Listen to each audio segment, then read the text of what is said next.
Naomi Brooks had learned long ago that invisible was safer. In the marble halls of the Romano mansion, she moved like a shadow, quiet, efficient, unremarkable. Her dark curls were always pulled back in a neat bun, her simple black uniform pressed to perfection, her brown eyes downcast. For 3 years she had cared for little Sophia Romano with a devotion that went beyond duty, loving the 4-year-old girl as if she were her own. But today invisibility was impossible. The mansion buzzed with controlled chaos as wedding planners transformed the estate into something from a fairy tale. White roses cascaded down marble staircases. Crystal chandeliers sparkled with fresh polish, and in the center of it all stood Isabel Sinclair, Alessandro Romano's fiancée, draped in designer silk and dripping with diamonds, her perfect smile never quite reaching her ice-blue eyes. Naomi kept her distance, focusing on Sophia, who clung to her hand with unusual intensity. The little girl had been quiet all morning, her dark eyes, so much like her father's, watching the wedding preparations with something that looked almost like fear. "It's okay, Piccolola," Naomi whispered, crouching down to Sophia's level in the hallway outside the grand ballroom. "Everything will be fine." But even as she said the words, Naomi's heart twisted. In 2 days, Alessandro Romano would marry Isabel Sinclair, and everything would change. She had no right to the ache in her chest, no claim to the man who had somehow become more than just her employer.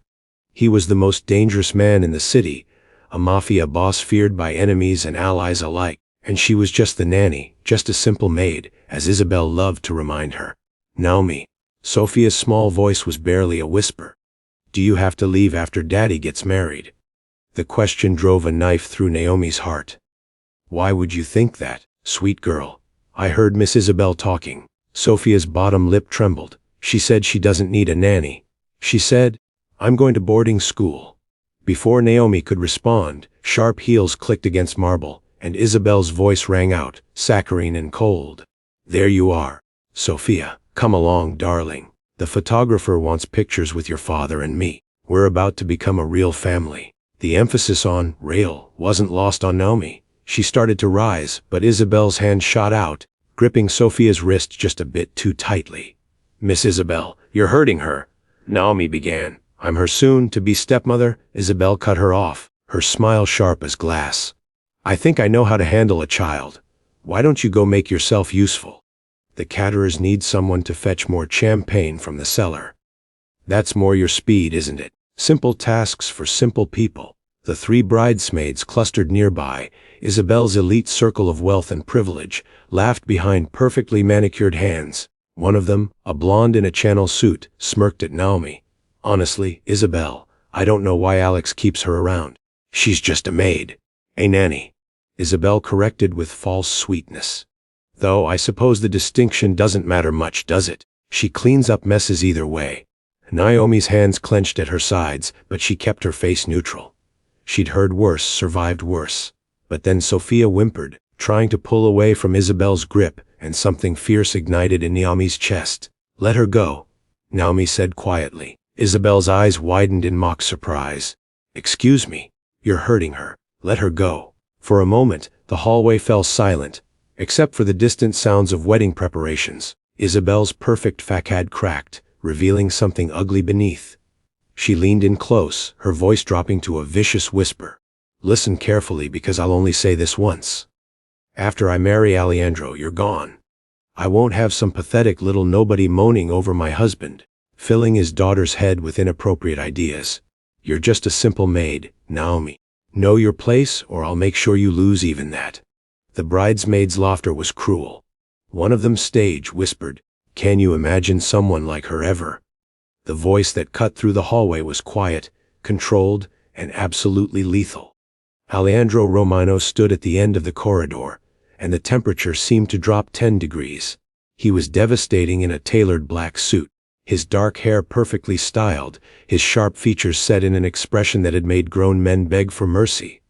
But it was his eyes, those dark, piercing eyes now fixed on his fiancée, that made Isabel's face drain of color. "Alessandro," she breathed, her grip on Sophia loosening immediately. "Darling, we were just," Isabel began. "I heard exactly what you were doing." He moved forward with predatory grace, and Naomi's breath caught despite herself. In 3 years, she had learned to read his moods, to sense the danger that coiled beneath his civilized surface. Right now, that danger was directed at the woman he was supposed to marry in 48 hours. "Sophia, come here." The little girl ran to her father, who scooped her up with one arm, while his gaze never left Isabel's face. "Are you hurt, Prince?"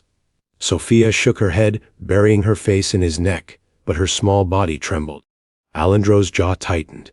"It was nothing," Isabel said quickly, her voice honey-sweet again. "Just a little misunderstanding. You know how sensitive Sophia can be, and Naomi overreacted." "Naomi was protecting my daughter." Each word was precise, cutting. Isabel laughed, but it sounded brittle. "Don't be ridiculous. I would never hurt Sophia. I love her. Do you?" Alessandro's voice was soft, dangerous. "Is that why you've been planning to send her to boarding school without discussing it with me?" The color that had returned to Isabel's face drained again. "That was just an idea for her education. The best schools. She's 4 years old." "Alessandro, please." Isabel reached for him, but he stepped back, Sophia still secure in his arms.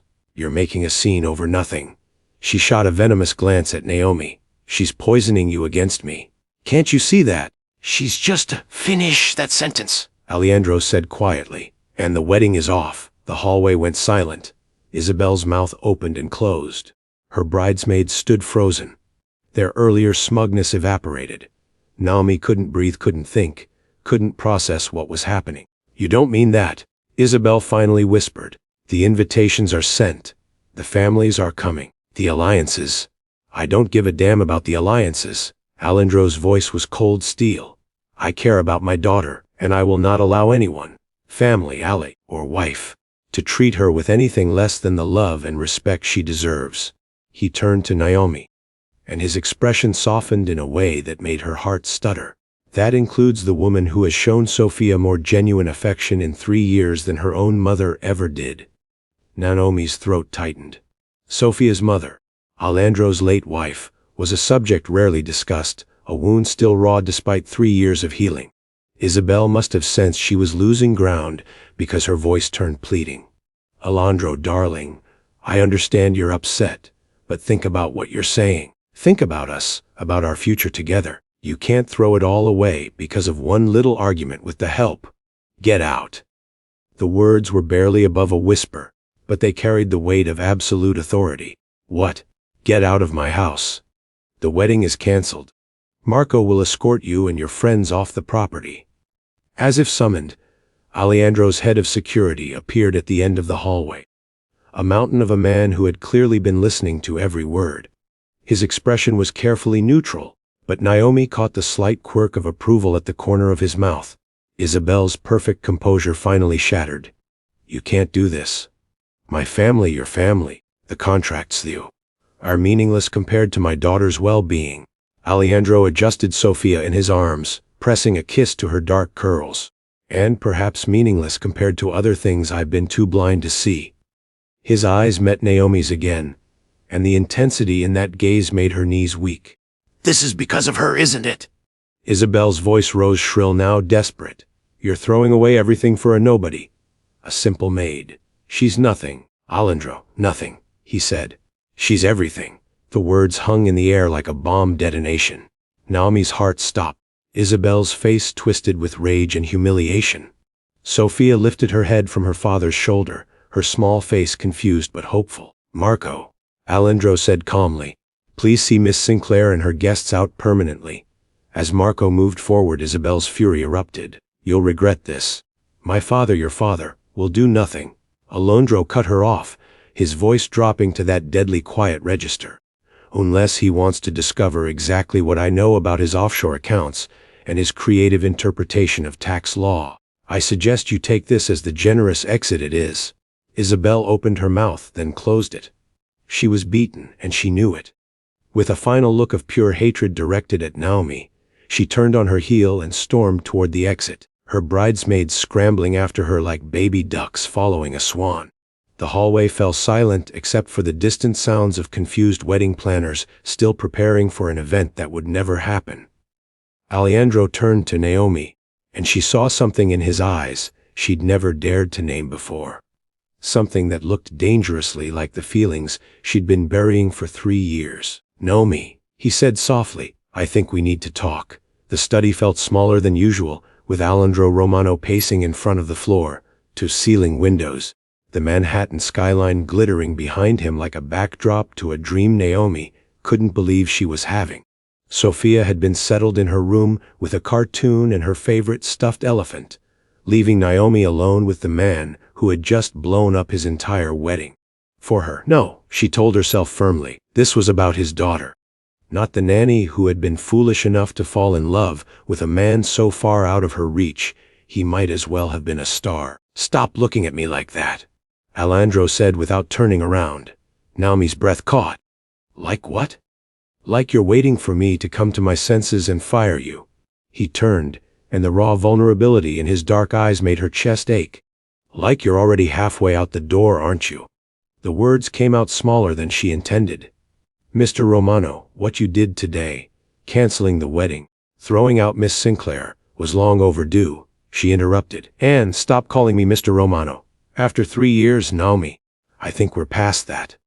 She folded her hands to keep them from shaking. Your family won't see it that way. The Sinclairs were an important alliance. The other families can go to hell if they think I'll sacrifice my daughter's happiness for politics. He moved closer, and Naomi forced herself not to step back, not to retreat into the safety of invisibility. And before you start listing all the practical reasons I made a mistake, let me ask you something. Do you think I made a mistake? The question hung between them, loaded with meaning she didn't dare unpack. It's not my place to. Naomi, her name on his lips, was almost pleading. Please, no more hiding behind protocol. No more Mr. Romano, and not my place. Just tell me the truth. Did I make a mistake? She looked up at him, really looked at him, and saw past the dangerous mafia boss, past the ruthless businessman, to the father who had just chosen his daughter over duty, to the man who had defended her honor without hesitation. No, she whispered. Sophia needs someone who loves her, someone who sees her as more than a pawn in a power game. And what about what I need? The question caught her off guard. In 3 years, she had never heard Alessandro Romano admit to needing anything. He was self-sufficient, powerful, untouchable. I don't understand, she managed. He closed the distance between them, and suddenly she could smell his cologne, something expensive and distinctly masculine that made her dizzy. Then let me be clear. I didn't cancel my wedding just for Sophia. Naomi's heart thundered against her ribs. Alessandro. His hand came up to cup her cheek, and the gentleness of the touch nearly undid her. Say my name, Naomi, Alessandro, she breathed, and something in his eyes ignited. 3 years, he said quietly. 3 years of watching you with my daughter. Watching you transform this cold, moral, less place into a home. Watching you bring light into corners I thought would stay dark forever. His thumb traced her cheekbone and she trembled. 3 years of telling myself it was wrong to want you, that you were off limits, that I was engaged to another woman, and you were my employee, and there were 1,000 reasons I couldn't have you. There still are, Naomi said, but her voice lacked conviction. Your family, the business, the other families. If you say just a nanny or just a maid, I swear I'll lose my mind. His other hand came up to frame her face, holding her gently but firmly. You are not just anything, Naomi Brooks. You're the woman who makes my daughter laugh. The woman who leaves notes in Sophia's lunchbox with drawings that make her smile. The woman who learned Italian just so you could read her bedtime stories in her grandmother's language. Naomi's eyes widened. How did you? I notice everything about you. The confession was raw, honest. The way you hum when you think no one's listening.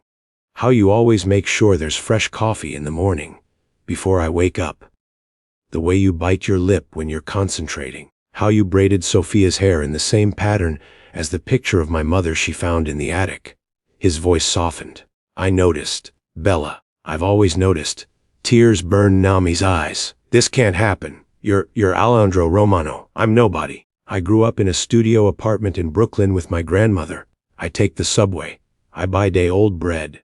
Your world and mine stopped being separate the moment you walked into this house. He interrupted. The moment Sophia looked up at you with those big eyes, and you smiled at her like she was the most precious thing in the world. The moment you stopped being the nanny and became the woman I couldn't stop thinking about. Alessandro, I love you. The words hung in the air between them, impossible, perfect, and terrifying. You don't mean that, Naomi whispered, even as her heart soared. It's the emotion of the day. The stress. I mean it. His forehead came to rest against hers, and she felt his breath against her lips. I've meant it for longer than I want to admit, and I understand if you don't feel the same. If this is just a job to you. If I'm just your employer. You're not. The admission escaped before she could stop it. You haven't been for a long time. Alessandro pulled back just enough to see her face, hope and wonder mixing in his expression. Naomi, but it doesn't matter. She continued, forcing the words out past the ache in her throat. Your family will never accept me. The other families, they'll see it as weakness. And Sophia. Her voice broke. Sophia deserves better than people whispering about her father's inappropriate relationship with the help. Sophia loves you. Alessandro's voice was firm, more than she ever connected with Isabel. More than any of the women my family has paraded through here, hoping I'd remarry. And my family. His jaw tightened. My family will accept what I tell them to accept. I'm not my father, Naomi. I won't sacrifice the people I love for the sake of appearances. Someone died. Naomi blurted out. Alessandro froze. What? Your wife, Sophia's mother. Someone you loved died, and you're still grieving. And maybe you're confusing gratitude with. The single word was sharp enough to cut. He stepped back, and Naomi immediately mourned the loss of his warmth. Don't presume to know what I felt for Valentina. Naomi flinched at the name. Alessandro never spoke about his late wife. He ran a hand through his dark hair, frustration evident in every line of his body. You want the truth? Fine. My marriage to Valentina was arranged. I respected her. I tried to love her. But what we had was nothing like what I feel when you walk into a room and the whole world gets brighter. Valentina died in a car accident 3 months after Sophia was born, he continued, his voice raw. And I mourned her. I mourned the future we might have had, the family we could have built. But I also mourned the loss of something we never actually had. Real love. The kind that makes you crazy.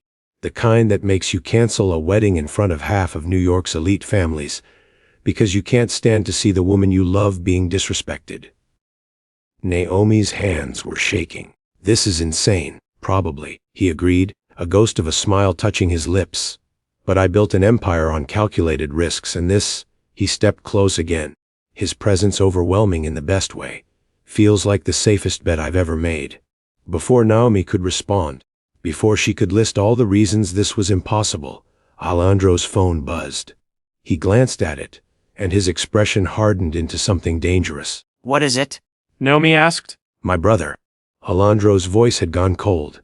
He's heard about the canceled wedding. He's on his way here with half the family. Naomi's stomach dropped. Alessandro, maybe you should talk to them alone. No. He caught her hand, his grip firm. No more hiding. If we're doing this, if you're willing to try, then we face them together. I don't know if I can, Naomi. He brought her hand to his lips, pressing a kiss to her knuckles that made her breath stutter. You've been brave every day since you walked into this house. Brave enough to love a child who wasn't yours. Brave enough to stand up to Isabel when she threatened Sophia. Be brave with me now, please. She looked up at him, at the dangerous, powerful man who had just laid his heart at her feet, and felt something shift inside her chest. 3 years of carefully maintained walls crumbled.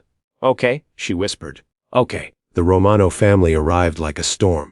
Here's your passage with all timestamps removed and cleaned into a continuous narrative. Expensive cars pulled up to the mansion's circular drive. Doors slamming, voices already raised before they even crossed the threshold. Naomi stood slightly behind Alessandro in the grand foyer. Sophia's small hand clutched in hers, trying not to let her fear show. Alessandro's brother Lorenzo entered first. He was shorter than Alessandro but broader, with the same dark eyes and an expression that could have cut glass. Behind him came Alessandro's uncle Salvatore, and his aunt Bianca, the family matriarch who had ruled the Romano household long before Alessandro had taken over as boss. Explain, Lorenzo demanded without preamble. Explain why I had to hear from Isabel Sinclair's furious father that my brother has lost his mind.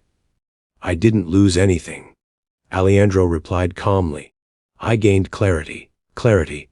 Bianca's voice was sharp as she swept into the foyer, her designer dress rustling. You threw away an alliance that took months to negotiate. The Sinclairs are furious. Their allies are circling like sharks. And for what? Her dark eyes landed on Naomi and her lip curled. Naomi flinched, but Alessandro's hand found the small of her back, a subtle gesture of solidarity that didn't go unnoticed. Watch your tone, Zaya, Alessandro said quietly. You're speaking about the woman I love. The foyer erupted. You can't be serious, Lorenzo barked. She's the nanny, Alessandro. The help. You can't possibly. I can. Alessandro's voice cut through the chaos like a blade. And I am. Naomi stays. The wedding to Isabel is cancelled permanently. End of discussion. Like hell it is. Lorenzo moved forward, his face flushed with anger. Do you have any idea what this makes us look like? The Romanos don't break contracts. We don't humiliate allied families. We don't throw away strategic marriages for happiness. For choosing my daughters well, being over politics. Alessandro said, dangerously soft. Your daughter. Bianca's laugh was bitter. Please. We all know what this is really about. Her gaze roved over Naomi with undisguised contempt. How long have you been seducing my nephew? How long have you been whispering in his ear, turning him against his own family? She hasn't. Alessandro started, but Naomi cut him off. I haven't done anything, she said, her voice steadier than she felt. She stepped forward, meeting Bianca's hostile gaze head on. I've taken care of Sophia. That's all. That's all I've ever done. Make yourself indispensable. Salvatore spoke for the first time, voice calculating. Smart. Make yourself necessary to the child and eventually the father follows. It's almost admirable. Really ruthless. It wasn't like that, Naomi insisted, but she could hear how weak it sounded. Then what was it like? Lorenzo demanded. Explain to me how my brother, the head of this family, a man who understands duty and honor, suddenly decides to destroy years of careful alliance building for a woman he barely knows. I know her, Alessandro said, his voice hard. I know she gets up at 5 in the morning to make Sophia's favorite pancakes. I know she donated half her salary last year to a women's shelter in Brooklyn. I know she spent her days off teaching English to immigrant families at the community center. I know she's kind, brave, and more honest than anyone in this room. The silence that followed was heavy with tension. You investigated her, Bianca said flatly. Of course I did. I protect what's mine, Alessandro replied. And yes, I know everything about Naomi Brooks, including the fact that she had 3 job offers from wealthy families offering twice what I pay. And she turned them all down because she didn't want to leave Sophia. Naomi's breath caught. She hadn't known he knew about those offers. How touching, Bianca said coldly. But love doesn't pay debts. Love doesn't keep rival families from seeing this as weakness. Love doesn't maintain respect. Respect. Alessandro's laugh was harsh. You want to talk about respect? Let's talk about how Isabel grabbed my 4-year-old daughter hard enough to leave bruises. How she planned to ship Sophia off to boarding school without my knowledge. How she looked at a woman who has been nothing but loyal and called her nothing. His voice dropped to something lethal. If that's the kind of alliance you want me to honor, then I don't want your version of respect. She was going to send Sophia away. Salvatore's voice had changed, sharpened with interest. For all his calculating nature, he had always had a soft spot for Sophia. To Switzerland, Alessandro confirmed. I found the applications hidden in her desk this morning, already completed, just waiting for my signature after the wedding. Lorenzo's expression flickered, the first sign of doubt. Why would she do that? Because Sophia was inconvenient, Alessandro said flatly. An obstacle to the perfect society marriage Isabel wanted. And before you tell me that's just practical, that many wealthy families send their children to boarding school, ask yourself this: do you really want me to marry a woman who sees my daughter as an obstacle? Bianca's mouth tightened, but she didn't respond. The other families will still see this as an insult. Salvatore said finally. The Sinclairs have allies. They'll demand recompense. Then they can demand it. Alessandro replied. I have information on Senator Sinclair's financial dealings that would make the SEC very interested. If they want to go to war, I'll bury them. Lorenzo started, but Alessandro cut him off. I'm done negotiating. I've spent 35 years putting this family first. Marrying who you told me to marry, building alliances I didn't care about, playing politics with families I despise. I'm done. Naomi stays or I walk away from it all. The threat hung in the air like a grenade with the pin pulled. You wouldn't? Bianca breathed. You wouldn't abandon the family. Try me. Alessandro's voice was absolute steel. I'll liquidate my assets, take Sophia and disappear. You can explain to the other families why the Romano Empire collapsed because you couldn't accept the woman I love. Daddy. Sophia's small voice broke the tension. She had been so quiet Naomi had almost forgotten she was there. The little girl tugged on Alessandro's hand. Are we leaving? Are we going away from home? Alessandro crouched to Sophia's level, his expression softened instantly. No, Principessa, we're not going anywhere. I promise. But Uncle Lorenzo is mad, Sophia whispered, dark eyes wide. And Aunt Bianca doesn't like Naomi. Aunt Bianca doesn't know Naomi yet. Alessandro said gently. But she will, and she'll love her just like you do. Sophia looked up at Naomi with such trust and pure love that Naomi felt tears burn her eyes. Naomi is not going away. Never, Alessandro promised, rising but keeping Sophia's hand in his. Naomi is family now. And the Romanos protect family. The emphasis on the last word wasn't lost on anyone in the room. Salvatore was the first to crack. The child loves her, he said quietly. That counts for something. It counts for everything. Bianca looked between Alessandro, Naomi, and Sophia. Her expression conflicted. Finally she sighed. You're really willing to walk away from everything? In a heartbeat, Alessandro confirmed. Then you're either the bravest man I know or the most foolish, Bianca said. She turned to Naomi, her gaze assessing. Can you handle this life? The danger, the scrutiny, the judgment, because it won't just be us. The entire world will have opinions about the nanny who captured Alessandro Romano's heart. Naomi met Bianca's gaze steadily. I don't care what the world thinks. I care about Sophia. She took a deep breath, feeling Alessandro's hand steady on her back. And I care about Alessandro. If he's willing to fight for this, then so am I. Something shifted in Bianca's expression. Not quite approval, but perhaps the beginning of respect. You're braver than I thought. She's been brave since the day we met, Alessandro said. Now, are we done here? Because I'd like to have dinner with my family, all of my family, without World War II breaking out in my foyer. Lorenzo ran a hand through his hair, frustration evident. You're going to owe me the cleanup on this. The Sinclairs, the other families. It's going to take work. I know. Alessandro acknowledged. And I'll handle it. But Naomi is non-negotiable. I gathered that, Lorenzo said dryly. He looked at Naomi, his expression unreadable. You break his heart and we'll have problems. If I break his heart, Naomi replied quietly, I'll deserve whatever you do to me. Lorenzo's mouth twitched, almost a smile. Maybe you will fit in after all. The Romano family left with warnings and grudging acceptance, but Naomi knew the battle was far from over. Over the next week, she felt the weight of judgment from every corner. The household staff whispered when they thought she couldn't hear. Photographers camped outside the mansion gates, hoping for a glimpse of the nanny who had captured Alessandro Romano's heart. The tabloids were merciless, digging into every detail of her life. But Alessandro never wavered.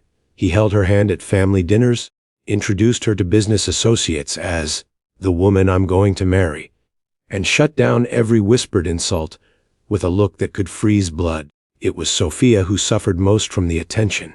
Naomi discovered it by accident, arriving early to pick Sophia up from her exclusive press school and finding the little girl crying in the bathroom.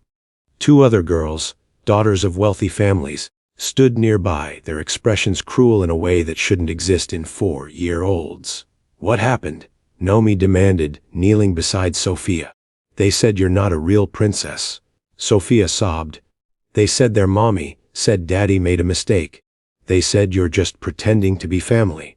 White, hot rage flooded Naomi. She stood fixing the girls with a look that made them step back. Sophia's father loves her very much, and what anyone else thinks doesn't matter. Now apologize. The girls mumbled apologies and fled. As Naomi held Sophia close, she felt the first real crack in her resolve. Was Alessandro's love worth putting Sophia through this? Worth the child being ostracized by her peers because of Naomi's relationship with her father? That night, after putting Sophia to bed, Naomi found Alessandro in his study going over security reports. He looked up when she entered, his expression softening. "Bella, you look exhausted. Come here." But Naomi stayed near the door. "We need to talk." Something in her tone made him straighten. "What's wrong?" "Sophia was bullied today at school because of us," Naomi said tiredly. Alessandro's expression went thunderous. "Ooh, it doesn't matter who," she replied. "It matters that it happened. That it will keep happening. Alessandro, I love you. God help me, I do. But I can't let Sophia suffer because—" "Don't." He was around the desk in seconds, pulling her into his arms. "Don't you dare finish that sentence. Don't you dare think about leaving." "I'm not leaving," Naomi said against his chest. "I'm trying to protect her." "So am I." Alessandro pulled back enough to cup her face, his dark eyes intense. "Which is why I'm pulling her from that school. Marco has already vetted 3 better options with more security and better screening of families. And before you argue, know that I was planning to do this anyway. That school has been a problem for months. You can't rearrange her entire life because of me. I can rearrange the entire world because of you," Alessandro said fiercely. "Both of you. Don't you understand yet, Naomi? You and Sophia are my world now. Everything else is just background noise." "Pretty loud background noise," Naomi said, but she leaned into his touch. "Then let me turn down the volume." He pressed a kiss to her forehead, then her cheek, then finally her lips. It was soft, gentle, and devastating in its tenderness. When he pulled back, his eyes were dark with promise. "Marry me." Naomi's breath caught. What? Marry me? Alessandro repeated. "Not someday. Not eventually, soon. Next month. Let me make this official. Let me give you and Sophia my name and every protection that comes with it. I know it's fast. I know we should probably wait, do this properly. But I don't want to wait. I've wasted too much time pretending I didn't love you. Pretending I could marry someone else when you were the only woman I've ever actually wanted." Naomi's heart thundered against her ribs. "Your family will adjust. Bianca is already coming around. She spent an hour with Sophia yesterday, and my daughter told her all about how you taught her to braid hair and make cookies. Lorenzo is handling the Sinclair situation, the other families. They'll fall in line or face the consequences. I'm Alessandro Romano. When I make a decision, people accept it. I'm scared," Naomi admitted. "Scared that I'm not enough, that I'll never fit into your world. That one day you'll realize I'm the best thing that ever happened to you. I already know that, Bella. I've known it for 3 years. The only question is whether you trust me enough to take this leap." Naomi looked up at him.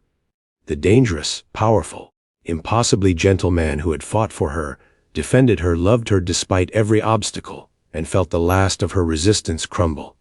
"Yes," she whispered. "Yes, I'll marry you." Alessandro's expression transformed. Pure joy broke through the controlled facade he showed the world. He kissed her again, deeper this time, pouring years of restrained desire into the contact. When they finally broke apart, both breathless, he rested his forehead against hers. "I'm going to make you so happy," he promised. You and Sophia. "I swear it," You already do. Naomi replied honestly. "Every single day." But their happiness was short-lived. The next morning, Marco burst into the breakfast room with an expression that made Alessandro instantly tense. "Boss, we have a problem." "What kind of problem?" Alessandro's hand found Sophia's shoulder protectively. "The Sinclair family. They're not accepting the broken engagement quietly. Senator Sinclair has called a meeting with the 5 families. They're demanding compensation." "Let them demand," Alessandro said coldly. "Boss." Marco's expression was grave. "They're not just demanding money. They're demanding blood. Naomi felt ice flood her veins as Alessandro stood, his entire demeanor shifting from loving father to deadly predator in an instant. Explain, he ordered. Senator Sinclair is calling for a formal challenge. Old world rules. He's claiming you dishonored his family and his daughter. He wants. Marco glanced at Naomi and Sophia, clearly uncomfortable. Out with it. Alessandro snapped. He wants you to give up the woman or face consequences from all 5 families. Silence. Then Alessandro laughed, a sound so cold and dangerous that even Marco flinched. Let me be crystal clear, Alessandro said, his voice carrying the weight of absolute authority. Senator Sinclair can demand whatever he wants. The answer is no. Naomi stays. If the 5 families want war, they can have it. But they should know I have enough information on each of their operations to bring them all down if they try to touch what's mine. Alessandro. Naomi started, her voice shaking. Maybe you should listen. No. He turned to her, and despite the danger crackling around him, his expression softened. I told you I would protect you. I meant it. The Sinclairs, the 5 families, the entire underworld, none of them are taking you from me. But Sophia is perfectly safe. I'm tripling security. No one gets near either of you without going through me first. Over the next week, the Romano mansion became a fortress. Guards patrolled every entrance. Sophia's new school had been vetted and secured, and Alessandro moved through his business dealings like a man possessed, systematically dismantling any threat before it could materialize. But Naomi felt the strain, the weight of being loved by a man whose enemies would use her as a weapon against him. It all came to a head one night when she found Alessandro in his study at 2 a.m, going over security reports with bloodshot eyes. Come to bed, she said softly from the doorway. He looked up, and the exhaustion on his face broke her heart. I just need. Alessandro. She crossed to him, taking the papers from his hands. You can't protect us from everything. Watch me, he said, but there was a desperate edge to his voice. I'm not leaving you. Naomi said firmly, cupping his face. But I need you to hear this. I'm not afraid of your world anymore. I'm not afraid of the danger, the judgment, or the enemies. The only thing I'm afraid of is losing you, because you're so busy protecting me that you forget to live. Something in Alessandro's expression cracked. I can't lose you, he said roughly. You and Sophia, you're everything. Nothing will happen, Naomi interrupted. Because we're stronger together, all 3 of us. So stop trying to fight this battle alone, and let me help you. How? Alessandro's laugh was bitter. You're not trained in combat, connected to the underworld, powerful. No. Naomi smiled slightly. But I love you. And sometimes that's the strongest weapon of all. Alessandro stared at her for a long moment. Then he pulled her into his lap, burying his face in her neck. You undo me, Bella, completely. Good, Naomi whispered, running her fingers through his hair. Because you've undone me since the day we met. The danger was far from over. She'd argued. Then I have a right to be there. He hadn't been happy, but he'd conceded on the condition that she sit in a secure room with video access to the meeting. Marco had set up a command center in the restaurant's private office, monitoring feeds from multiple angles. Naomi watched as Alessandro entered the main dining room, where the heads of the 5 families waited. Her stomach churned with anxiety. Senator Sinclair sat at the head of the table, a silver-haired man with cold eyes and a smile that didn't reach them. Alessandro, so glad you could join us. Let's skip the pleasantries, Sinclair said.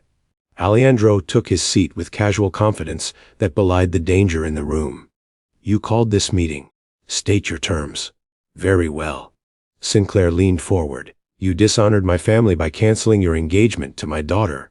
In the old world, such an insult would be paid in blood, but I'm a reasonable man, so I'm offering you a choice. How generous, Alessandro said dryly. Give up the nanny, Sinclair continued. Publicly apologize to my family and marry Isabel as originally planned, or face sanctions from all 5 families. Your businesses will be shut out. Your associates will abandon you. Your protection will evaporate. You'll be alone, Alessandro. And we both know what happens to men in our world who stand alone. The other family heads murmured agreement. Only Lorenzo, representing the Romano interests, remained silent, his expression carefully neutral. "I see," Alessandro said calmly. "And this is the will of all 5 families, not just your wounded pride. It's about respect." Stan, another family head, spoke up. "About honor," Carmen Marchetti added, an old-school boss with traditional values. "You can't just throw away centuries of tradition because you fell for the help." "The help," Alessandro repeated, his voice soft and dangerous. "Is that what you think Naomi is? What else would you call her?" Sinclair scoffed. "She's a nobody. A nanny from Brooklyn who got lucky. She has no family, no connections, no value to any of us." Naomi flinched in the command center. Marco's hand came down on her shoulder, a silent gesture of support. "You're wrong," Alessandro said, and something in his tone made everyone in the room go still. "Naomi Brooks is a graduate of Columbia University, full scholarship. She speaks 4 languages fluently. She's volunteered at women's shelters for the past 7 years. She's raised my daughter with more love and dedication than any blood relation has shown." His voice dropped to something lethal. "She's the woman I love, which makes her more valuable than every person in this room combined." Sinclair spat the word like it was poison. "Love doesn't matter in our world." Alessandro, you know that power matters. "Alliances matter. Respect matters. Then let me show you what I think of your respect." Alessandro reached into his jacket, and immediately a dozen hands went to concealed weapons. But he merely pulled out a folder, sliding it across the table to Sinclair. "Those are copies. The originals are with my lawyers, set to be released to federal prosecutors if anything happens to me, Naomi, or Sophia." Sinclair opened the folder, his face going white. "What is this?" he demanded. "Evidence," Alessandro said calmly. "Off your offshore accounts, your tax evasion, your dealings with the Cartera cartel, your involvement in that unfortunate incident with the missing federal witness last year." He smiled without warmth. "Should I continue?" "You're bluffing," Sinclair blustered, but his hands shook. "Am I?" Alessandro turned to Carmen Marchetti. "Would you like to know what I have on you? The illegal arms shipments, the bribes to city officials, or perhaps the very interesting relationship between your accountant and the IRS agent supposed to be investigating you?" Marchetti's face turned red. "You wouldn't dare." "I would." Alessandro cut him off. "I have information on every single one of you.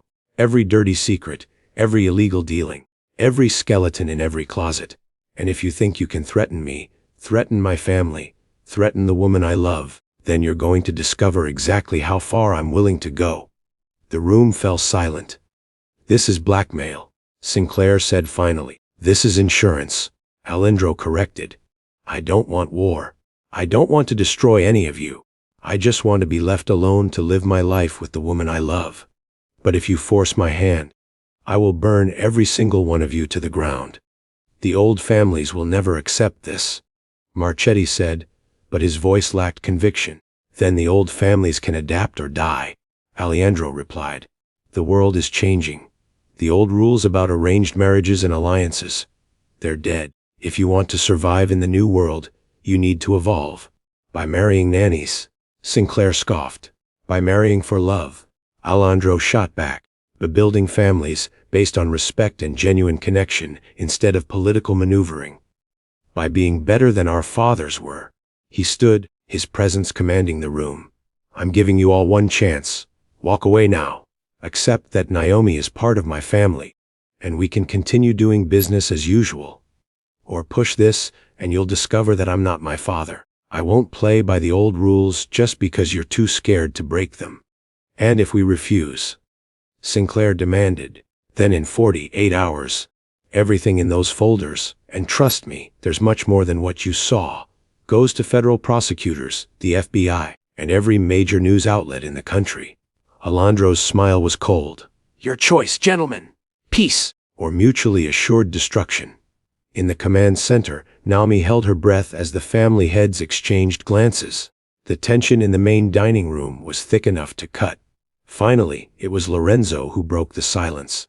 "I vote for peace." "You would," Sinclair snarled. "He's your brother. He's also right," Lorenzo replied calmly. "The old ways are dying. We either adapt or get left behind, and personally, I'd rather not spend the rest of my life in federal prison because we couldn't handle the fact that my brother fell in love with a good woman.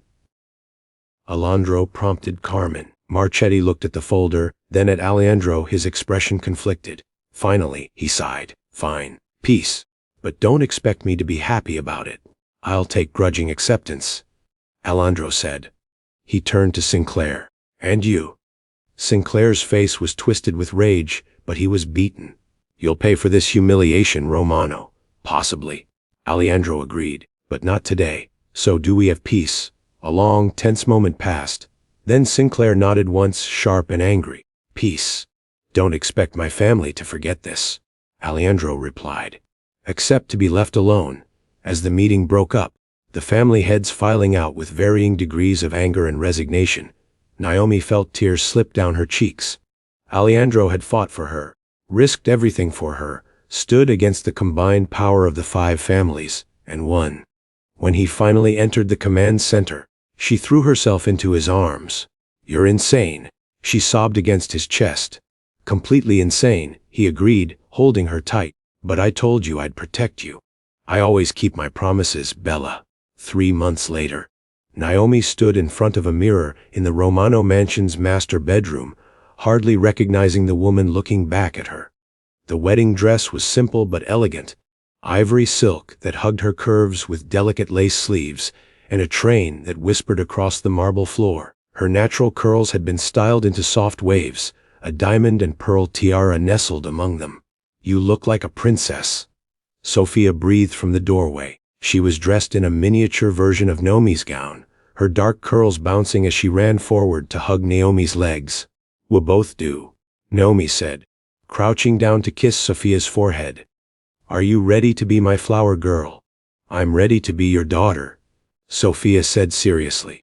Daddy said after you get married, we're going to be a real family with papers and everything. Naomi's throat tightened. Alessandro had already started the adoption proceedings, determined to make their family official in every possible way. The realest family, Naomi promised. A knock on the door announced Bianca's arrival. Alessandro's aunt had softened considerably over the past months, won over by Naomi's genuine care for Sophia and her refusal to be intimidated by the Romano family's power. Now, she smiled, a real smile, warm and approving. The guests are seated, Bianca said. And Alessandro looks like he's about to storm up here if you make him wait any longer.